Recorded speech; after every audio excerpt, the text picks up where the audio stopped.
नमस्कार शेतकरी मित्रांनो, मी घेऊन आलेलो तुमच्यासाठी खूप मोठे अपडेट. शक्तिपीठ महामार्गाबद्दल सुप्रिया सुळे काय म्हणाले आपण आज या व्हिडिओत बघणार आहोत. चला तर मित्रांनो, मग व्हिडिओला सुरुवात करूया. त्याआधी आपण जर आपल्या चॅनलवर नवीन आले असाल तर आपल्या चॅनल सबस्क्राईब करा, लाईक करा आणि आपल्या शेतकरी मित्रापर्यंत व्हिडिओ नक्की शेअर करा. मित्रांनो, त्याआधी आपण या व्हिडिओला लाईक करा, कारण की मी असेच नवनवीन शक्तिपीठ महामार्गाबद्दल तुमच्यासाठी व्हिडिओ घेऊन येत असतो. बघूया.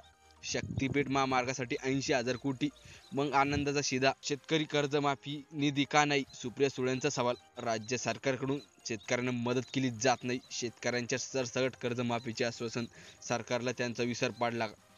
राज्य सरकारकडे शक्तिपीठ महामार्गासाठी 80,000 कोटी रुपये आहेत, मात्र शेतकऱ्यांना द्यायला पैसे नाहीत. सरसकट कर्जमाफीचे आश्वासने काय झाले? लाडक्या बहिणीच्या पैशाचे दिले जात का नाही? आनंदाचा शिदा कोठे गेला?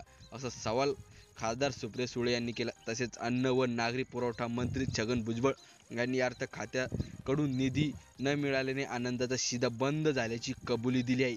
यावरून राज्याचे आर्थिक नियोजन कोलमडल्याचे स्पष्ट झाल्याची टीकाही त्यांनी केली. दरम्यान राज्याचे मुख्यमंत्री दिल्ली दौऱ्यावर होते, तेव्हा त्यांनी केंद्राकडे मदत मागितली का, हा प्रश्न आहे. राज्य सरकारने हा अहवाल का पाठवला नाही हे जाहीर करावे, असे सुप्रिया सुळे म्हणाले. बारामती लोकसभा मतदारसंघातील महावितरण आणि महापौरांच्या वीज यंत्रणेचा आढावा बैठक सोमवारी सुप्रिया सुळे यांनी घेतली. त्यानंतर पत्रकारांशी त्या बोलत होत्या. शहराध्यक्ष प्रशांत जगताप उपस्थित होते. सुप्रिया सुळे म्हणाले की महावितरण परिस्थिती चिंताजनक आहे. मागणीपेक्षा ऊर्जेची निर्मिती अधिक असल्याचे सरकार सांगते, मात्र पुणे जिल्ह्याचे विजेचे मांडावे लागतात. कोथरूड, भोर, वेल्हा, मुळशी, पिरगुट, खडकवासला अशा औद्योगिक भागात सातत्याने वीज पुरवठा खंडित होतो. त्यांचा परिणाम राज्यातील उद्योगधंद्यावर होत आहे. राज्यातील शेतकऱ्यांची परिस्थिती बिकट आहे. अतिवृष्टी शेतकऱ्यांचे मोठे नुकसान झाले, मात्र राज्य सरकारकडून शेतकऱ्यांना मदत केली जात नाही.